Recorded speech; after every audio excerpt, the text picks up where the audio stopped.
on my palette here, they're common colors that I've been using. For my green corner, I have Winsor Blue Red shade. Let me just show you. I said this cadmium red light. Winsor Newton they don't make a cadmium red light, they make cadmium red.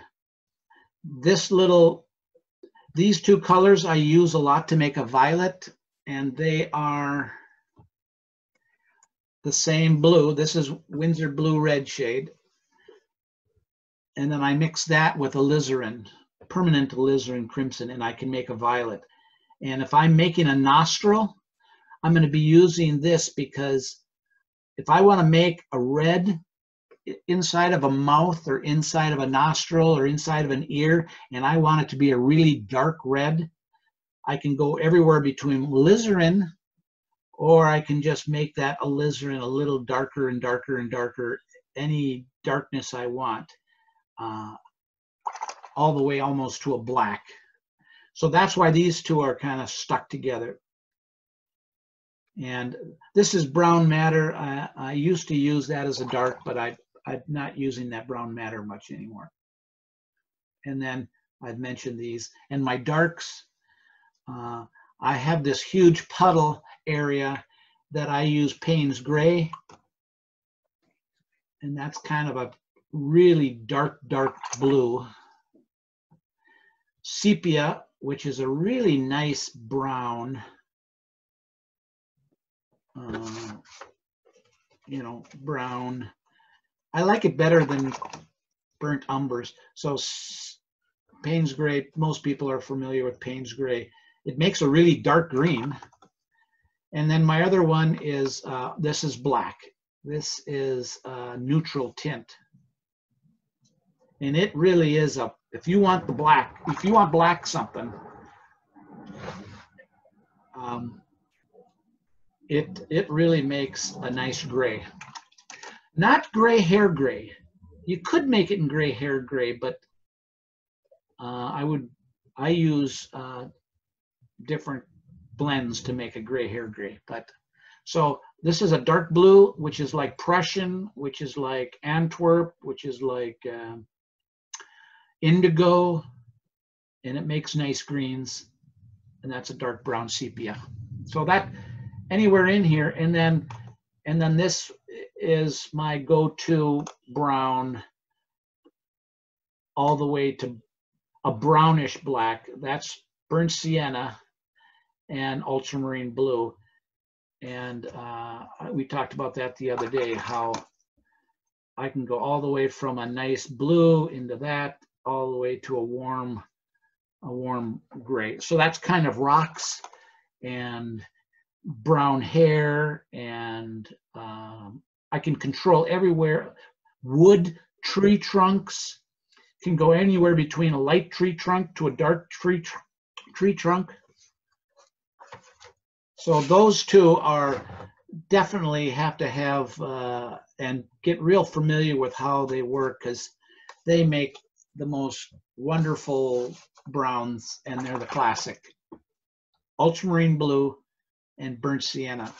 This one I'm testing, this one is actually Daniel Smith's quinacridone burnt orange. So it's kind of a substitute. It's a little orangier than burnt sienna, but it's kind of a substitute for burnt sienna. It's Quin Burnt Orange by Daniel Smith. So that's just something I'm playing with. Yes, okay. All right.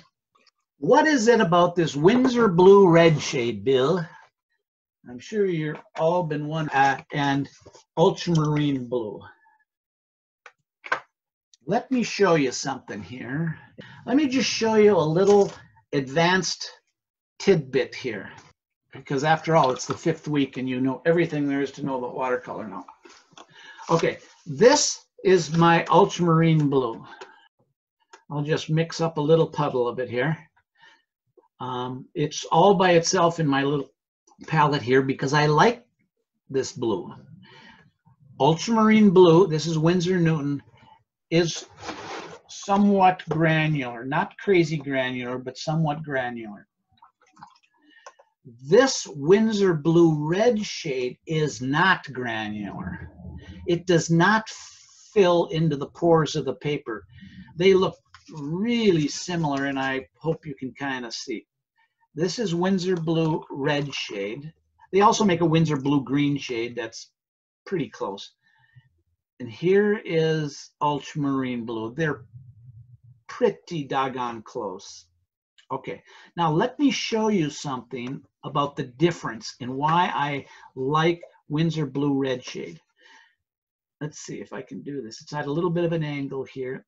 This is Winsor blue red shade. I'll put it here. Red, and this is French ultramarine blue. Okay, if I come down here, and I hope this works, I'm going to clean my brush, and I'm going to dampen this space, and I'm going to go up here and touch this, and watch. Did you see how that it runs like crazy? Okay, now that's the advantage. Now I'm going to juicing this up a little bit. Okay, now this is standard old ultramarine blue. If I do the same thing and come up and touch this, because it's granular, it doesn't spread like this one does. This one gets up and runs. Maybe I'll do it this way. Okay, so here's a damp piece of paper, and while I'm doing it. Okay, so now I'm going to take this paint, and I'm going to put it here,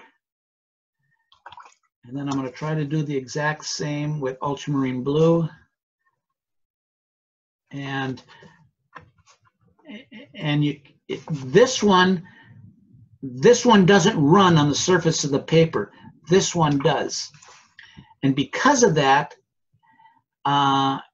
it blends more. Let's see if I can do more, a little richer here. This paint, so this paint flows so much better. And they're similar in colors, but that's the reason. You can see how this is granular. It's kind of, nah, you really can't. You can kind of see how this one is filling in the pores of the paper, and it'll get more and more obvious as it dries. This one is not. So for a face, I kind of like this because it doesn't granulate and fill in the pores. Still a beautiful color. I use it on all over the place. I use it in hair and everything, but I just like how this color is softer, and it blends more finely. You can kind of see how this is granulating, and this is just soft. So that's the difference between ultramarine blue and Winsor blue red. Again, it's kind of an advanced